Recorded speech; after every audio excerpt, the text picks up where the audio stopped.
बात करें हम लोग सरल आवर्त गति के बारे में, ठीक है। तो यहाँ से पहले हम लोग लेते हैं आवर्त गति क्या होती है, यानी पीरियोडिक मोशन।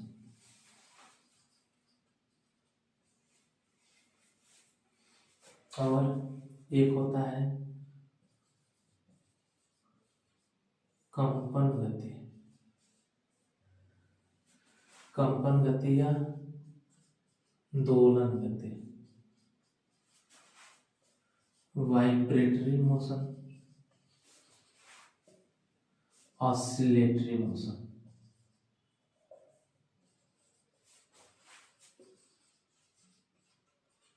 ठीक है। आवर्त गति क्या होता है, कंपन गति या ऑसिलेटरी मोशन क्या होता है, ठीक है, ये हम लोग देखेंगे।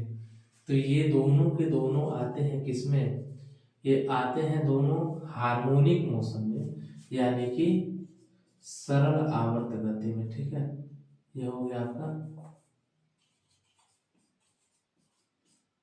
सरल आवर्त गति, यानी कि सिंपल हार्मोनिक मोशन, SHM। जैसा कि नेम से ही मालूम होता है, सिंपल हार्मोनिक आवर्त, ये हार्मोनिक वर्ड जो है हारमोनियम जैसा नहीं फील हो रहा है, जैसे इसमें सा रे गा मा पा धा नी, फिर उसके बाद आ गया सा, आ गया ना, तो सा शुरू हो गया फिर सा तक आ गया।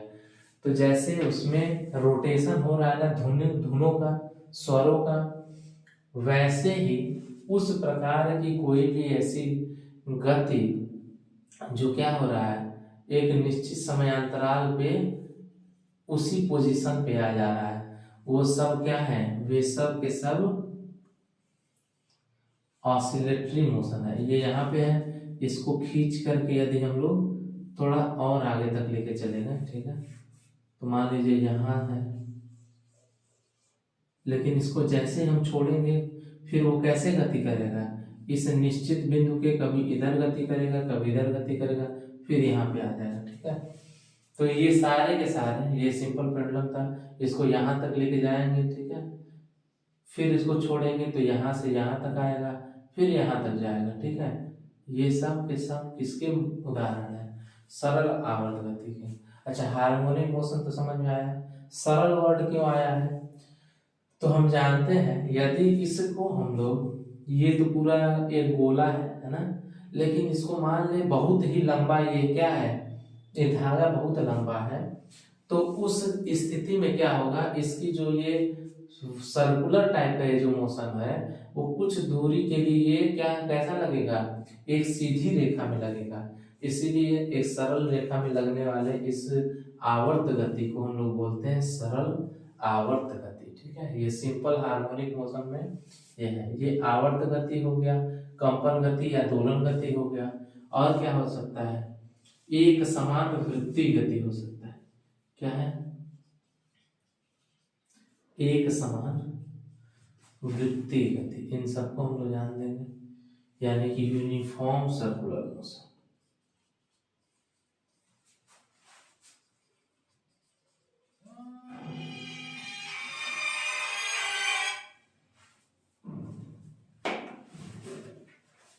यूनिफॉर्म सर्कुलर मोशन की क्या ये क्वालिटी है, देखेंगे हम लोग।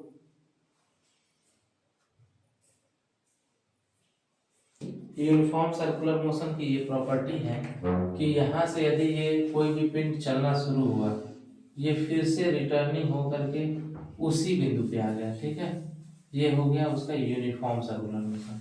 यदि मान लीजिए यहाँ पे कोई बिंदु था और वो थीटा कोण बना रहा है, ठीक है, ये हमने पी पोजीशन बना दिया, ये यन बना दिया, यहाँ पे यदि थीटा कोण है तो ये भी कोण क्या हो जाएगा, थीटा हो जाएगा। इसमें हम लोग निकालना चाहें तो इसकी इक्वेशन निकाल सकते हैं, ठीक है। हम लोग जानते हैं विस्थापन बटे समय बराबर क्या होता है, वेग, ये कोणीय वेग होता है, theta upon t equal to omega, या तो थीटा बराबर क्या हो जाएगा, यहाँ से मिल जाएगा ओमेगा टी, ये समझ में आया। कोणीय विस्थापन बटे समय बराबर कोणीय वेग, तो कोणीय विस्थापन बराबर हो जाएगा कोणीय वेग गुणे समय। ठीक है, यहाँ पे थीटा बराबर मिल गया हम लोग को ओमेगा टी। और हम लोग क्या निकालेंगे, यहाँ से निकाल सकते हैं, यहाँ से यदि हम लोग इसको लंब मान लें, ठीक है, तो साइन थीटा बराबर क्या होगा बताइए। साइन थीटा बराबर हो जाएगा, साइन बराबर क्या होता है, आप लोग पढ़े होंगे लाल बटे का, या ऐसे पढ़े होंगे, क्या पढ़ते हैं, पाकिस्तान भूखा प्यासा, हिंदुस्तान हरा भरा, है ना। ये साइन थीटा है, P अपॉन H, या लंब बटे कर्ण, ये परपेंडिकुलर अपॉन हाइपोटेनियस। परपेंडिकुलर क्या होगा ये, हाइपोटेनियस क्या हो जाएगा ये, ठीक है। तो साइन थीटा बराबर हम लोग निकाल सकते हैं, ये मिल जाएगा ON अपॉन OP, ये हो जाएगा ON अपॉन OP। यही तो है y, ये क्या है y है, और ये थीटा की वैल्यू यदि हम लोग कैलकुलेट करें तो ये मिल जाएगा y अपॉन में OP बराबर, OP ये क्या है, ये पूरा पूरा a ही तो है, ठीक है। तो ये हो जाएगा a बराबर साइन थीटा, थीटा की जगह पर क्या लिख दिए ओमेगा टी, ठीक है। तो y बराबर क्या मिल जाएगा हम लोग को, a साइन ओमेगा टी। ये है विस्थापन का समीकरण, तो इसको बोलते हैं सरल आवर्त गति के विस्थापन का समीकरण, विस्थापन का समीकरण। ठीक, सिंपल सा था। तो हमने आवर्त गति जाना, कंपन गति जाना, एक समान वृत्तीय गति जाना, ठीक है। एक समान वृत्तीय गति से हमने सरल आवर्त गति के विस्थापन का समीकरण निकाला।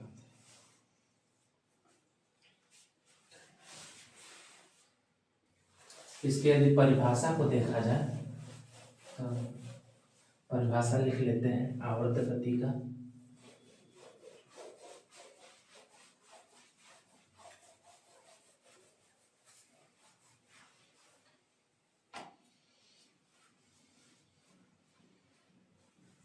जब कोई पिंड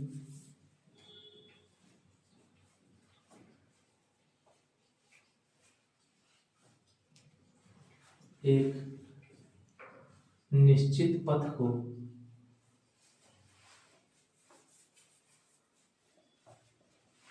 एक निश्चित समयांतराल में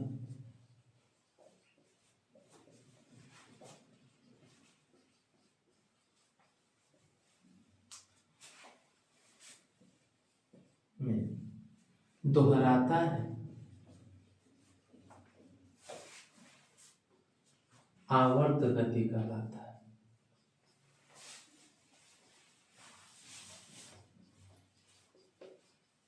जैसे आपका सिंपल पेंडुलम की गति, ठीक है। उदाहरण में क्या लिख लेंगे, उदाहरण है सरल लोलक की गति, ठीक है।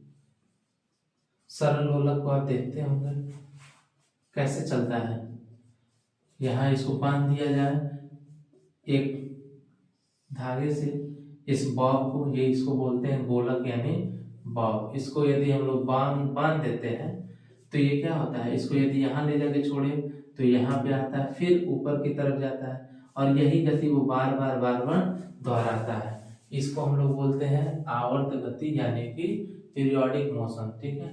दूसरा यदि बात करें हम लोग दोलन गति के बारे में, ठीक है। दोलन गति, इसको कंपन गति भी बोलते हैं, ठीक है। इसको लिख लेते हैं हम लोग ऑसिलेटरी और वाइब्रेटरी मोशन। इसमें टू एंड फ्रो होता है मोशन, ठीक है। इसमें अपने पथ को दोहराता है, लेकिन ये यदि मान लीजिए एक मिड पॉइंट है, ठीक है, तो ये स्प्रिंग यदि हम लोग ले लें, ठीक है, तो स्प्रिंग क्या करेगा, एक बार इसके इधर इतना जाएगा, फिर एक बार कॉन्ट्रैक्ट होकर के इधर इतना आएगा, ठीक है। तो एक बार अपने मिड पॉइंट के इधर की तरफ गति होता है और एक बार इधर की तरफ गति होता है, ठीक है। इसको टू एंड फ्रो मोशन भी बोलते हैं, इसको दोलन गति बोलेंगे। क्या लिखेंगे? जब कोई पिंड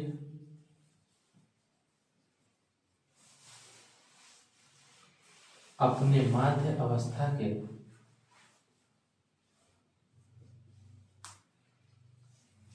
माध्य बिंदु के इधर उधर गति करता है, इधर उधर इंग्लिश में लिख लेंगे टू एंड फ्रो, इधर उधर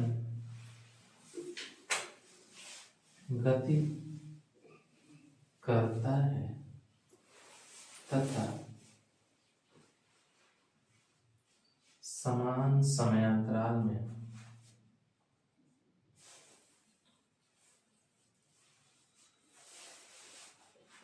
अपने पथ को दोहराता है, दोलन गति कहलाता है।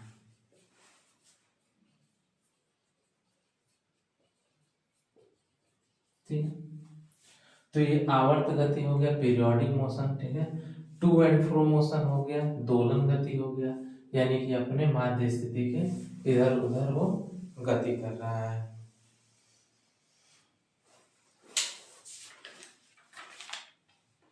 वृत्ति गति लिख लिया जाए।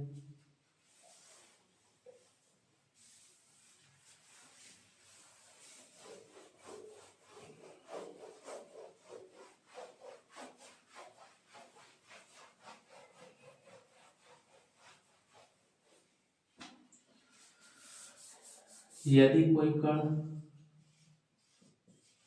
वृत्ति गति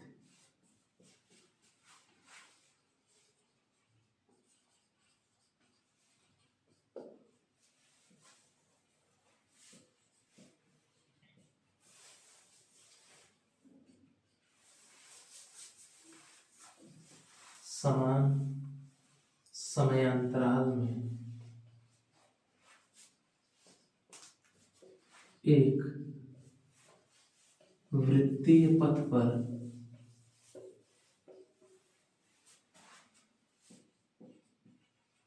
संपूर्ण चक्कर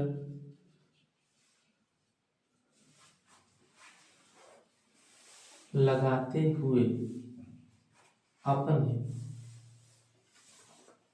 पथ को दोहराता है,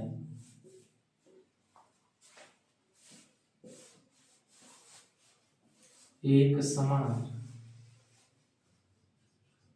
वृत्तीय गति कहलाता है।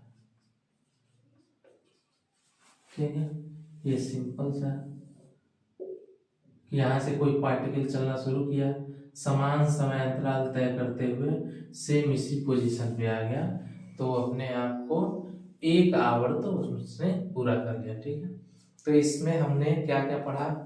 तरंग के बारे में पढ़ा, तरंग वेग के बारे में पढ़ा। ठीक है, तरंग के संबंधित हमने कला और कलांतर के साथ उसके समीकरण को देखा, और प्रिंसिपल ऑफ सुपरपोजिशन, ये थोड़ा इंपॉर्टेंट है, हमेशा पूछता है, अध्यारोपण का सिद्धांत। ठीक है, इस सिद्धांत को पढ़ा जिसमें दो विस्थापन करते हुए किसी भी समान कणों का विस्थापन आपस में जुड़ जाता है। ठीक है, ये अध्यारोपण के सिद्धांत से हमने 3 नए टर्म सीखे। कौन कौन सा? व्यतिकरण यानी इंटरफेरेंस, विस्पंदन यानी कि बीट, और तीसरा हमने पढ़ा स्टेशनरी वेव यानी कि अप्रगामी तरंग। इसके साथ हमने आवर्त गति को पढ़ा, दोलन गति को पढ़ा और वृत्ति गति को पढ़ा। ठीक है, ये तीनों प्रकार हैं किसके? सरल आवर्त गति यानी सिंपल हार्मोनिक मोशन के। इसके साथ हमने सरल आवर्त गति के समीकरण को भी निकाला, equation of simple harmonic motion. ठीक है, तो आज के क्लास में इतना ही देखते हैं, फिर हम लोग कवर करते हैं नेक्स्ट क्लास में। Thank you class.